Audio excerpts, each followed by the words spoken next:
Hi, I'm Fiona Patton and I'm the Chair of the Legislative Council's Legal and Social Issues Committee. So for the last year, we have been investigating homelessness in Victoria. And we have been travelling around the state, sometimes via Zoom, to hear about this growing problem.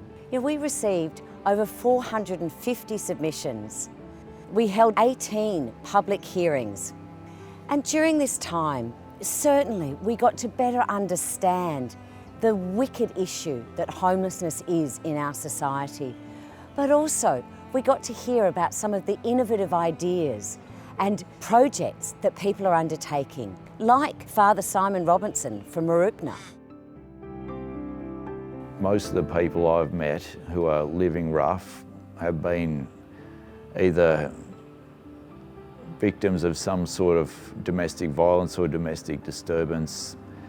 And I don't know where it comes first, the domestic violence or the drug use, but the drug use is certainly trying to medicate, and the alcohol use is trying to medicate the heartache and the hardship they're feeling and going through.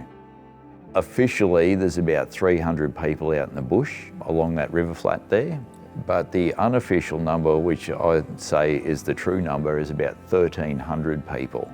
So you've got the population of an entire small town out there living rough in the bush. There are no services available in Mooroopna. Anyone who is trying to access anything through the Mooroopna side of things, it's an hour walk to Shepparton across the causeway, or depending on what stop you are at for the bus, it's an hour and a half by bus to Shepparton. I think a lot of these guys just need some simple human kindness and friendship. But the committee was also inspired by what is possible with early intervention.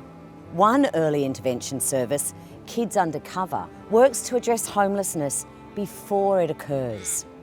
A former client of theirs, Brittany Stock Lopez, spoke to the committee about how the right housing solution at the right time kept her off the streets and helped her path towards a very successful and stable life. So my childhood was pretty traumatic in the beginning because my parents had substance abuse issues with drugs and alcohol. Unfortunately, they were unable to get a hold of their issues. It wasn't safe for us to live with them anymore. It was awful because they would fight all the time, and it was alcohol-fueled fighting, so it's never good.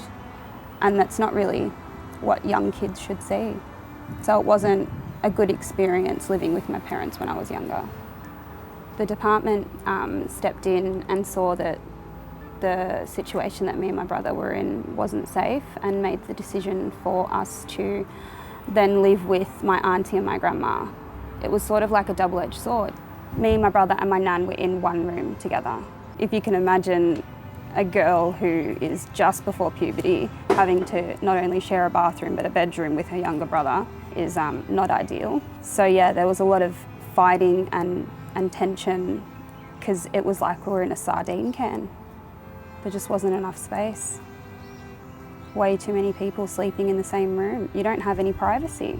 My brother had a case manager who saw that there was a need for more space, and she knew about Kids Undercover and the things that they have to offer for people in our situation, and she put forward an application for a studio for my family. It gave me space to breathe. I'm now a nurse in aged care. I love my job. I live with my partner and I have a really good relationship with my mum and dad, and we actually all get together on a weekly or fortnightly basis and have dinner with my brother at my place. So it's really nice now to have that finally, after all of the turmoil that we went through as a family, to finally all come together at the end of it and really enjoy. And of course, we heard from many experts in the field. People like Professor Guy Johnson of RMIT, who's been involved in this area for more than 30 years and who's carefully considered the impact of homelessness on the very many different populations affected. If we go back to the 1970s, it was a classic Skid Row population, mainly older men living in sort of inner city areas. It's no longer that, and they refer to it as modern homelessness. And that's where you start to see the emergence of families, you start to see young people, you start to see a lot more women. So it's a much broader population now, and so it's not only bigger, the demographic characteristics are different, but one of the things that's important to note with that is the causes of homelessness are broader as well. So it's it's a trickier social problem to deal with. What we have to do is around affordable housing. Now in Victoria, per capita, we have the lowest level of social housing compared to any other state. And we've seen a recent announcement which boosts the numbers significantly, up to 12,000 houses or units over the next 4 years. That will make a fundamental difference. But it's got to keep going. You can't just have this one-time injection. We need to develop and fund in an ongoing way a viable social housing system. Homelessness is often framed as a complex social problem. And for me, in some ways, that sort of becomes an alibi for indifference, that we can't do anything about it because it's complex and it's not just about adjusting policy settings. That to me is wrong. There are complexities about the homeless population. There's some people with very complex lives. But in fact, it's a really basic issue to resolve, and that is around housing and income support. So I keep on coming back to those two things, and that's trying to sort of push away this idea that it is unsolvable. It is a solvable problem. Among the things we learnt is that demand for homelessness services significantly exceeds the availability of support. We need to strengthen early intervention measures to identify individuals at risk and to prevent them from becoming homeless. And we must provide more long-term housing for the homeless. I'm really proud of this report because this is such a big issue. And at the end, this report has really outlined some practical and substantial ways that we can address homelessness in Victoria.